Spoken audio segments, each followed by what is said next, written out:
ایک مسئلہ آیا ہے کہ جب ہم اجتماعی قربانی کرتے ہیں تو 6 افراد جو ہیں ان کی تو یہ نیت ہے کہ ہم نے قربانی کرنی ہے، لیکن ایک شخص جو ہے وہ قربانی کی نیت سے وہ حصہ نہیں ملا رہا، وہ صرف گوشت حاصل کرنا چاہتا ہے۔ تو اب کیا حکم ہے، جو 6 افراد ہیں ان کی قربانی ہوگی کہ نہیں ہوگی؟ اجتماعی قربانی کے حوالے سے یہ بات یاد رکھیں۔ پہلی بات تو یہ کہ شریعت نے بڑے جانور کے اندر زیادہ سے زیادہ 7 حصے رکھنے کی اجازت دی ہے۔ اگر 7 سے 8 حصہ دار اس میں ہوئے تو کسی کی قربانی نہیں ہوگی۔ 7 حصہ دار، زیادہ سے زیادہ 7 کی اجازت ہے۔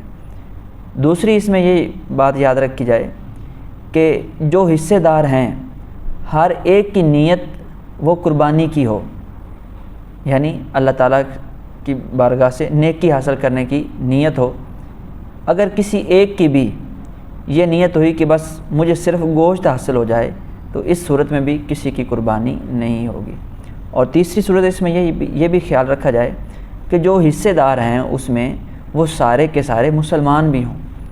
اگر ان میں کوئی ایک بھی غیر مسلم ہوا تو پھر کسی کی قربانی نہیں ہوگی۔